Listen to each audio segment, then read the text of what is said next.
Bonjour, je m'appelle Jacinthe Laforte. Je vous souhaite la bienvenue dans mon studio de créativité. Je suis écrivaine. Je vais vous présenter rapidement mon livre. Ça s'intitule Cité Carbone, quand s'effrite le diamant. Disponible chez Renaud Bré par commande ou sur mon site internet humbleséditions.com. Aujourd'hui, je vais vous parler du concept de la sortie d'artiste, tel que présenté par Julia Cameron dans son livre The Artist Way, qui a été traduit en français sous le titre Libérez votre créativité. Julia Cameron, dans son livre, donne une série d'exercices pour nous amener à nourrir l'enfant intérieur, l'artiste intérieur, qui est en quelque sorte un enfant, pour que son flot de créativité puisse couler librement. Donc, quand on a un projet artistique ou un projet autre, mais qui aurait besoin d'un petit coup de créativité pour couler un peu mieux, l'idée, c'est pas de s'acharner à s'obliger à le faire, parce que ce serait comme de mettre l'enfant créatif dans un coin avec un bonnet d'âne, puis de l'obliger à copier des affaires plates. Donc, l'idée, c'est vraiment de nourrir cet enfant-là, de lui donner toute la sécurité, le plaisir, la découverte dont il a besoin. Après ça, lui, il va créer, c'est sa nature. Donc, c'est évident qu'il va se mettre à créer presque automatiquement. Alors, il y a 12 cours, si vous voulez, dans ce livre, Libérez votre créativité. Et je vais vous parler d'un des outils que Julia Cameron nous propose, que j'ai mis en œuvre depuis une couple d'années maintenant, et vraiment, ça donne des résultats assez intéressants. C'est le concept de la sortie d'artiste.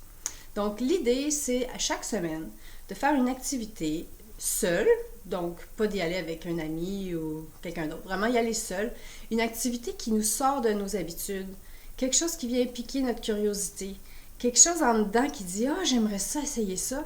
Puis évidemment, il va y avoir tout de suite une autre voix qui va dire « Ben non, t'es pas assez bonne, ça n'a pas de bon sens, t'es bien trop vieille, t'es bien trop jeune, n'importe quoi ». Donc, quand on entend cette voix-là, il y a d'autres exercices à faire pour arriver à s'en libérer. Mais si je vous parle de la sortie d'artiste, chaque semaine, je fais cette sortie. Parfois, ça va être aussi une sortie un peu plus longue, comme une journée complète. Moi, je suis une littéraire, j'ai étudié en études littéraires, j'ai pas un grand passé de sportive du tout. Mais mon enfant intérieur a vu dans le métro des annonces, par exemple, de la course extrême à Saint-Calixte. Et en dedans, ça fait « Oh oui, on va y aller! » Évidemment, je me suis dit « Ben non, voyons donc, je peux pas y aller, puis en plus, toute seule, aller faire ça. » Mais oui, je suis allée, j'ai loué une commune auto, je me suis rendue à Saint-Calixte, il pleuvait à bord debout, c'était le 13 septembre, il faisait froid, j'ai couru dans la boîte, j'ai rampé sous les obstacles. Et quand je suis sortie de là, c'est juste un sentiment d'avoir accompli l'improbable. Puis de l'avoir accompli seul, ça nourrit une espèce de confiance qu'on est capable de dépasser nos limites. D'autres exemples de sorties d'artistes que j'ai faites, le dimanche à la piscine olympique à Montréal, ici, c'est les dimanches Weebit, des immenses jeux gonflables. On peut courir sur les plateformes, on glisse, on tombe à l'eau, c'est extrêmement drôle. Et j'y suis allée toute seule, évidemment, parce que c'est le concept de la sortie d'artiste. Et j'étais dans la piscine, je riais. Juste le fait d'être là, moi-même, toute seule, la femme de 36 ans, pas d'enfant, qui va courir sur les plateformes et tomber à l'eau. Il y a quelque chose de vraiment très drôle. D'autres exemples, évidemment, ça peut être de faire une sortie artistique, d'aller dans un musée, un spectacle, activité culturelle. Ça n'a pas d'importance. L'important, c'est vraiment de devenir à l'affût de la petite voix en dedans qui dit « Ah oui, on va faire ça! » Je suis allée à des panels de conférenciers sur toutes sortes de sujets.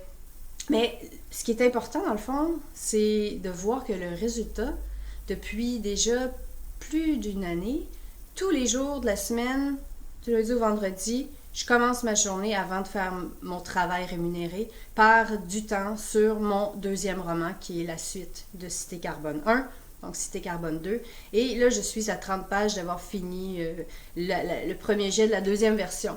Alors, c'est juste pour vous dire que ça fonctionne de nourrir l'artiste intérieur, de lui donner vraiment de la nourriture, parce que cet artiste-là, en dedans, il a besoin de découverte, il a besoin de liberté.